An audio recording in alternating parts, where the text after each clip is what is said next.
झगड़ा खत्म हो जाएगा, निंदा बुराई खत्म हो जाएगी। मैं मेरी तू तेरी का झगड़ा खत्म हो जाएगा।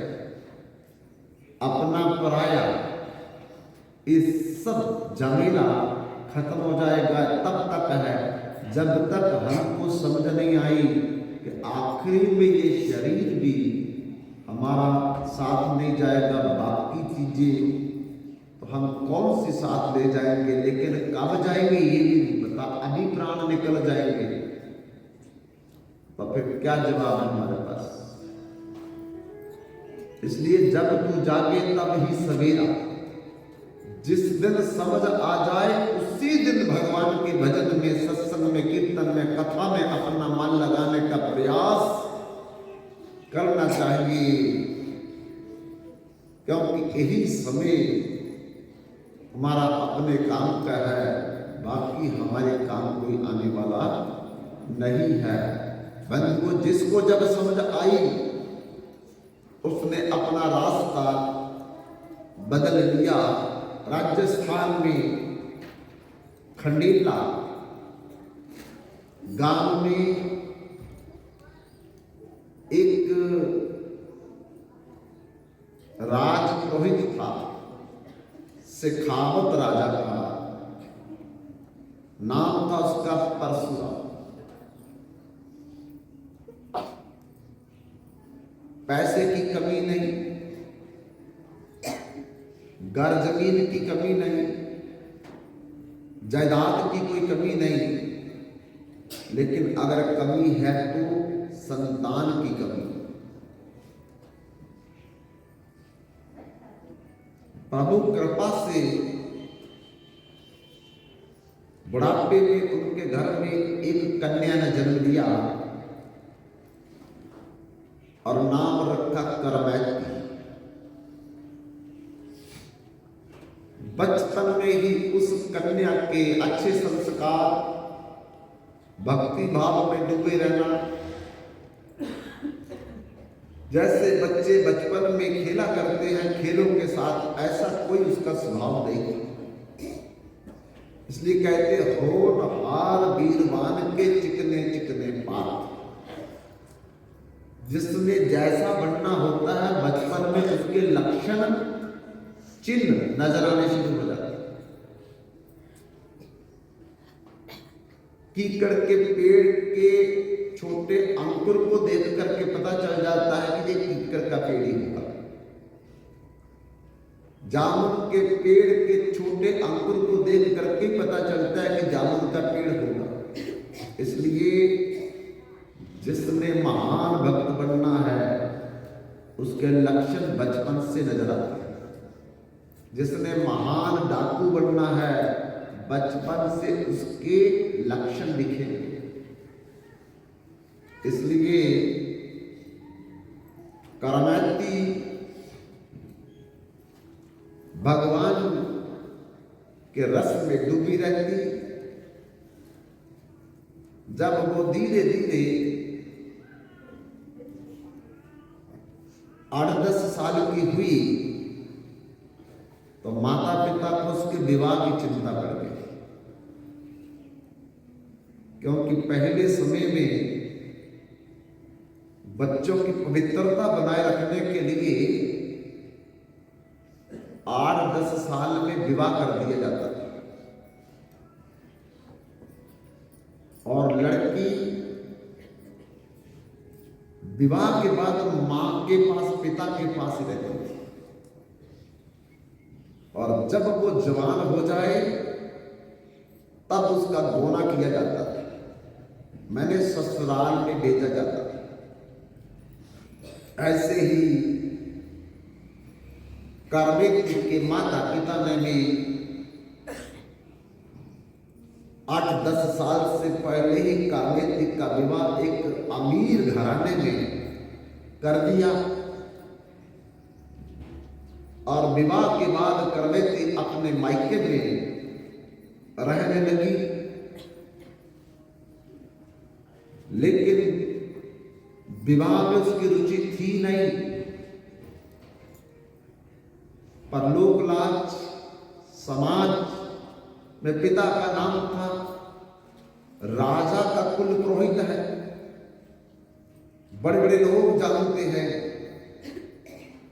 पिता के दबाव में छोटी उम्र में कुछ बोल ना पाई,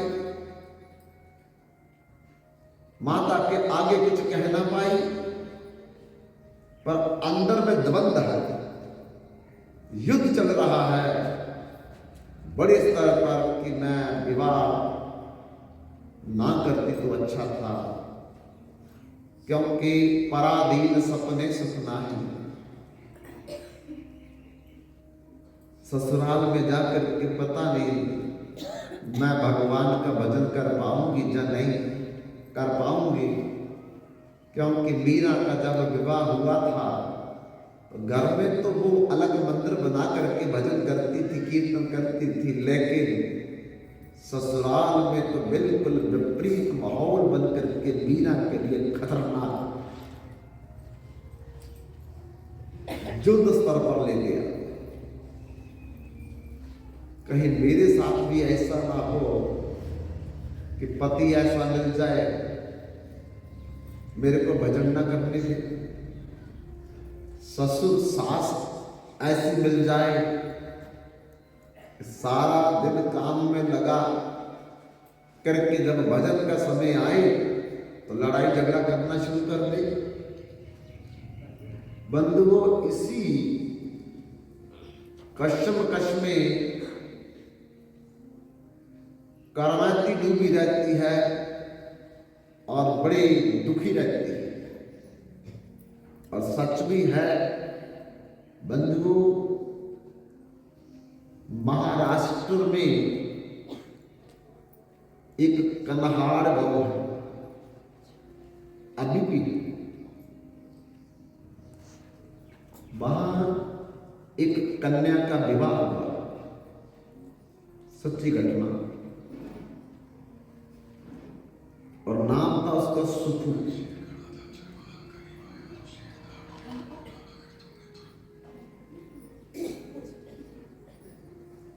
मायके में मां मर गई, पिता मर गया, बहन मर गई, भाई मर गया, अकेली रह गई। किसी किसी घर में जाकर के बर्तन साफ करती थी, बस्तर साफ करती थी, आंगन साफ करती थी, रोटियां बनाती थी, तब कुछ खाने के लिए मिलता। पर उसके मन में एक आस कि जब मेरा विवाह होगा तो मुझे ससुराल में सुख मिलेगा। जवान हुई, गांव वालों ने पैसे इकट्ठे करके दूसरे गांव में उसका विवाह कर दिया। बंधुओं, जब सुखो ससुराल का सुख का चिंतन करती थी तो बड़ी खुश होती थी कि मायके में सुख नहीं मिला, ससुराल में सुख मिलेगा मेरे को। पर प्रारब्ध कर्म नाम देवा भोग नाश, पहले बना प्रारब्ध, पीछे बना शरीर। हमारा प्रारब्ध में क्या लिखा है ये हम लोगों को पता नहीं। जिस घर में सुख का विवाह हुआ, सारा दिन सुख को काम में लगाती है सासू मां। थोड़ा सा थक करके बैठ जाए, उसी समय अपने ससुर को ला करके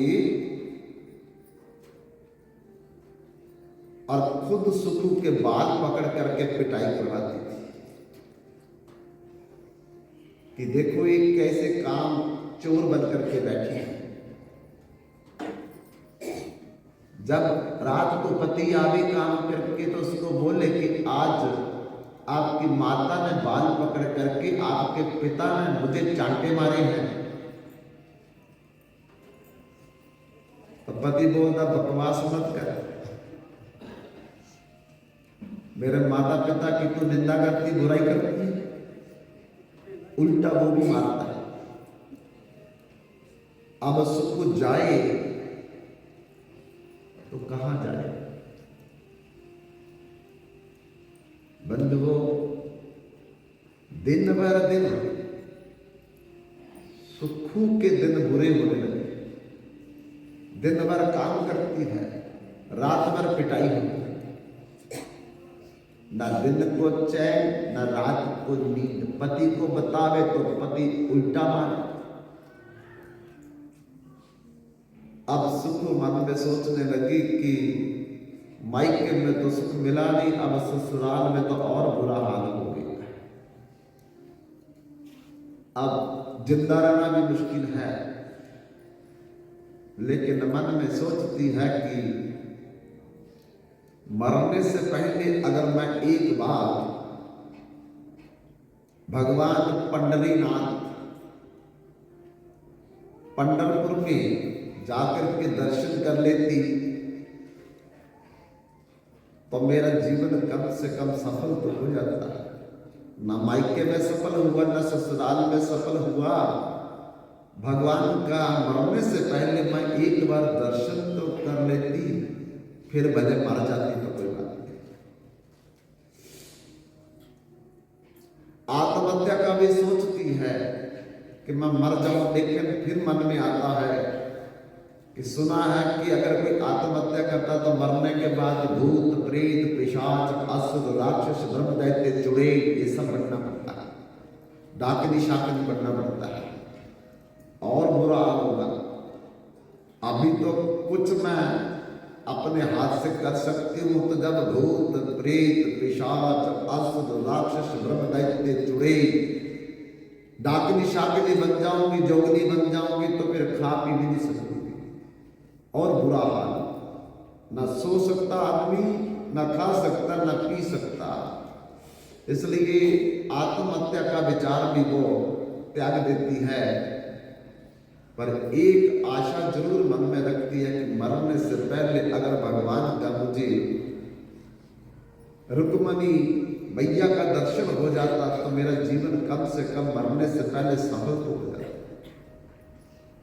एक दिन बंधु सासू माँ ने कहा कि जाओ नदी में घड़ा भर करके लाओ। सुखू घड़ा लेकर के चंद्रभागा नदी थी उनके गांव के बाद, पानी भरने गई और पानी भर करके जब घड़े को उठा करके आ रही थी तो रास्ते में उन्होंने देखा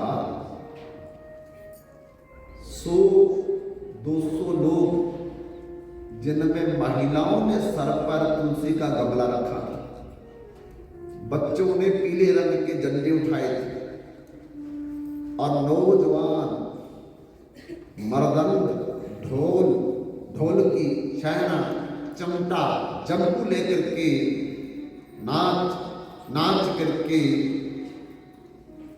कीर्तन कर रहे थे। माजा बेठल बेठल बेठला, माजा बेठल बेठल बेठला, पांडुरंगा बेठल बेठला,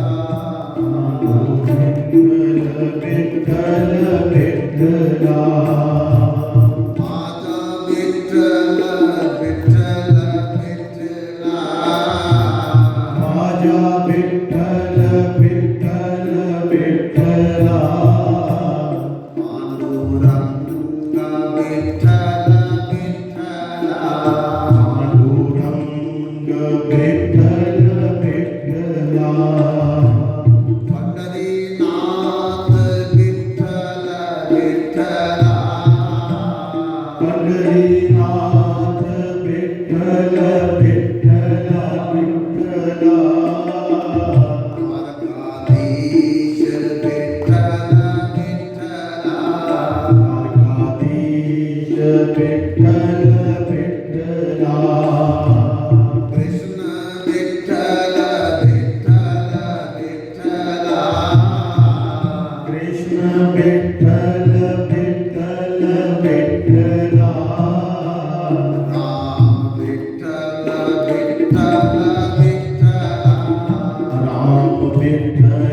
विठ्ठल विठ्ठला माझा विठ्ठल विठ्ठल विठ्ठला माझा विठ्ठल विठ्ठल विठ्ठला विष्णू विठ्ठल विठ्ठल विठ्ठला विष्णू विठ्ठल विठ्ठल विठ्ठला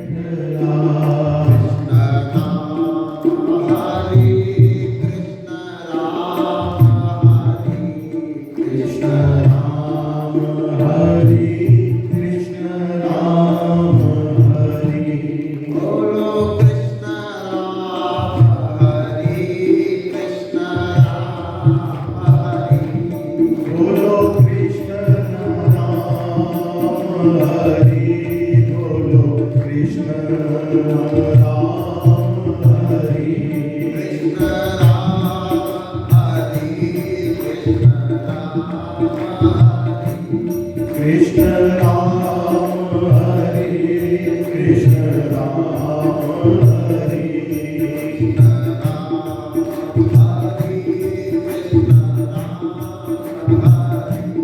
कृष्ण राम हरे कृष्ण राम हरे नाच नाच करके गा गा करके ढोल मृदंग खोल जंबू शाना चिमटा ये सब बजा करके कीर्तन कर रहे थे।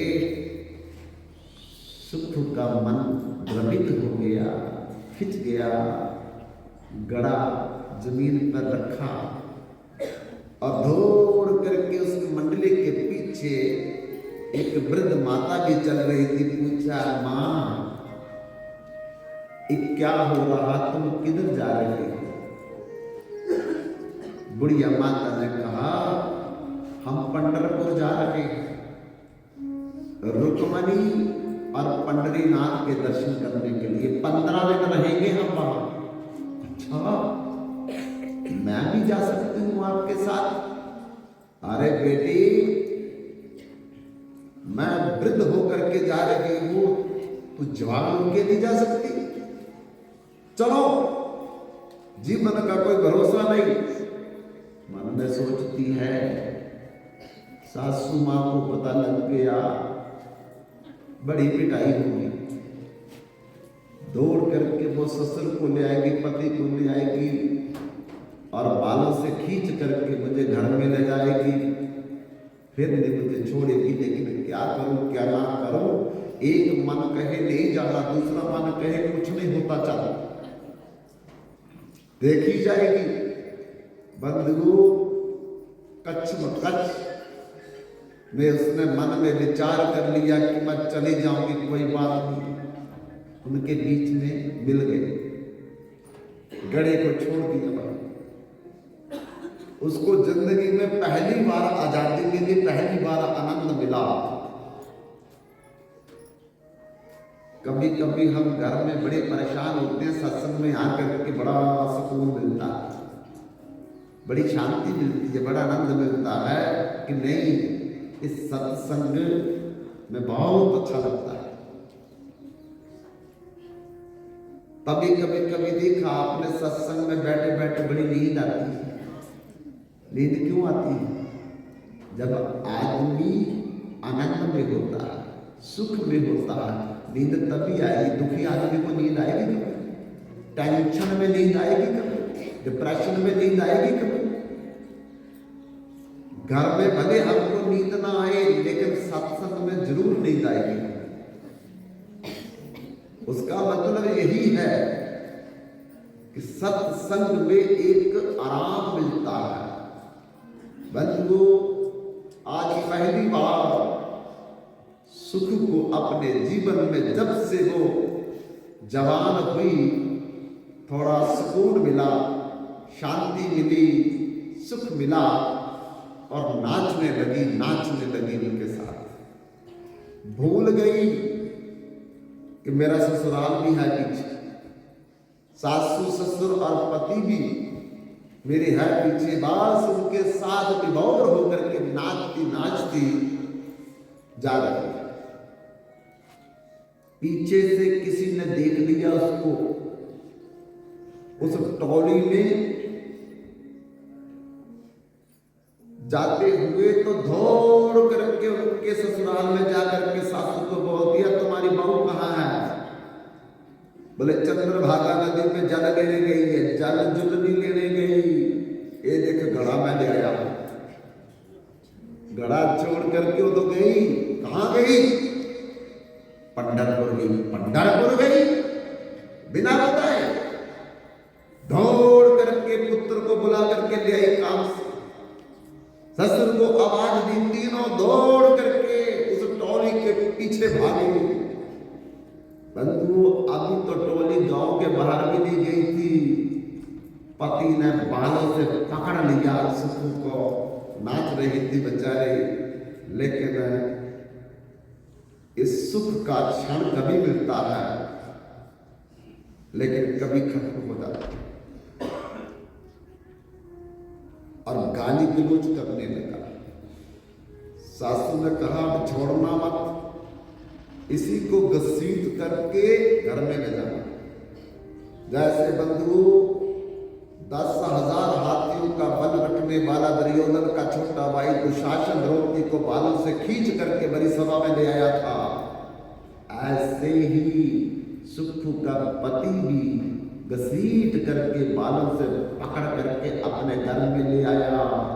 जिसके हाथ में चप्पल आई चप्पल से मारा, जिसके हाथ में डंडा आया सुखू को डंडे से मारा, जिसके हाथ में हाथ आया उसने हाथ से मारा।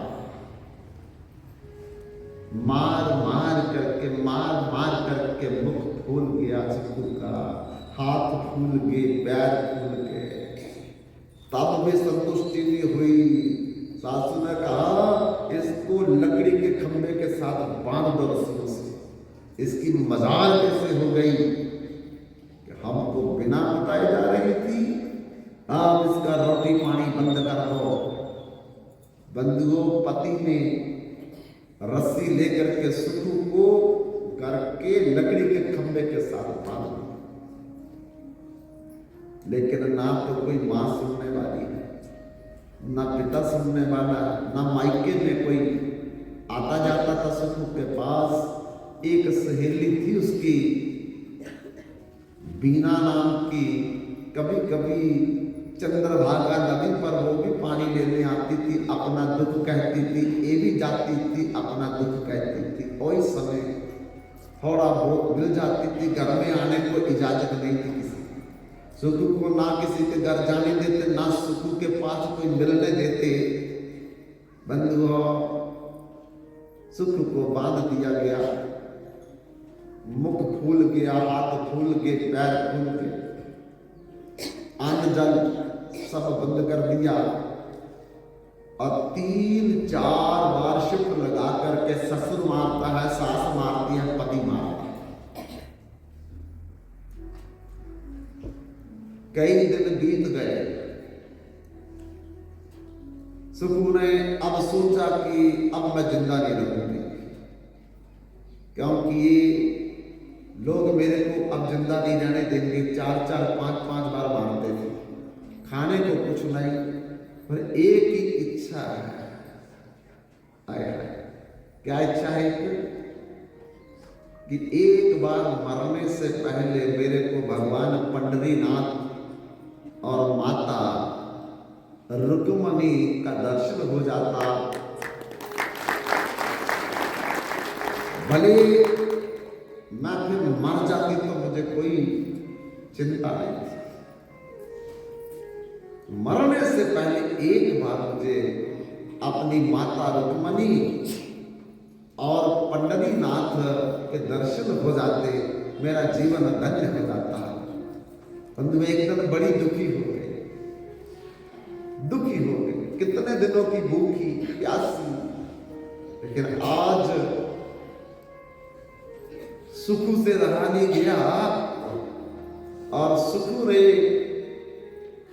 बोल करके भगवान से कहा, पकड़ लो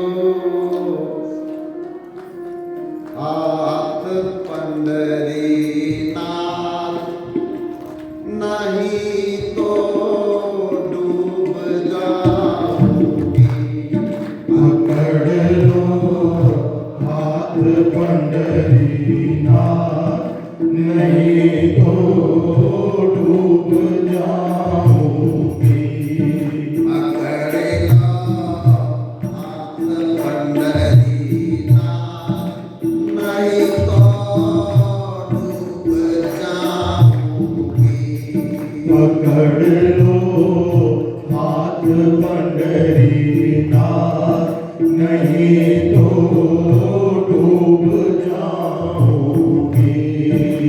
तेरा कुछ ना बिगड़ेगा, तुम्हारी लाज जाएगी। मेरा कुछ न बिगड़ेगा, तुम्हारी लाज जाएगी।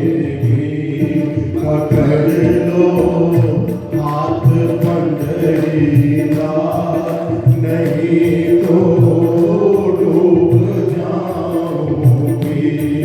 पकड़ लो हाथ पंडरी नाथ।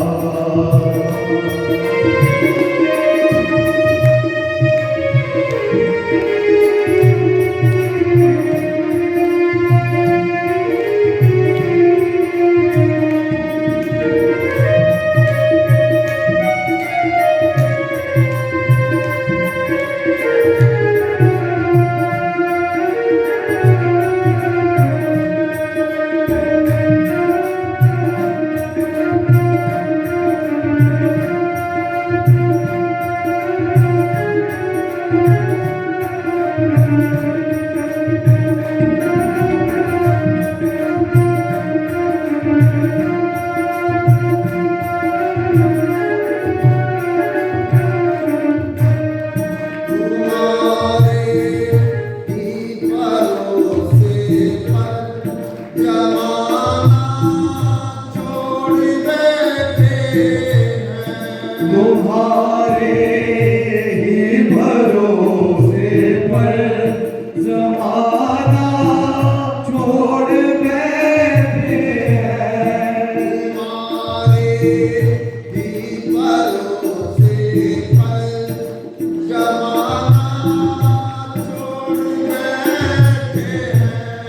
तुम्हारे ही भरोसे पर जमाना छोड़ बैठे हैं। जमाने की तरफ देखो, इससे कैसे निभाऊंगी। पकड़ लो हाथ पंडरी नाथ, नहीं तो डूब जाऊंगी। पकड़ लो हाथ पंडरी नाथ, नहीं तो डूब जाऊंगी।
कैसे उठाओगी पकड़ लो हाथ पंडरीना नहीं तो डूब जाओगी पकड़ लो हाथ पंडरीना नहीं तो डूब जाओगी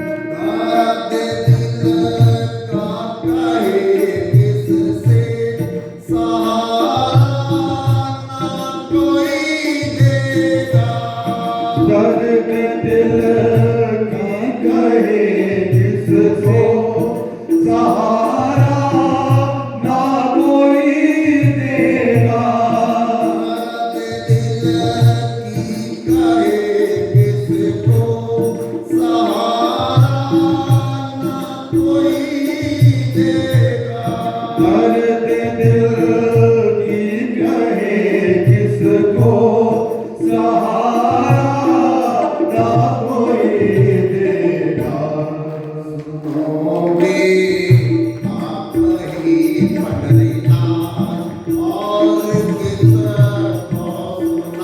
सुनाऊंगी पकड़ लो हाथ पंडरीना नहीं तो डूब जा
भी करे ना, तुम्हारी लाज जाएगी।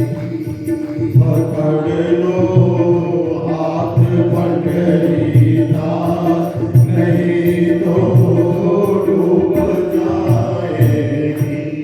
आज सुखू ने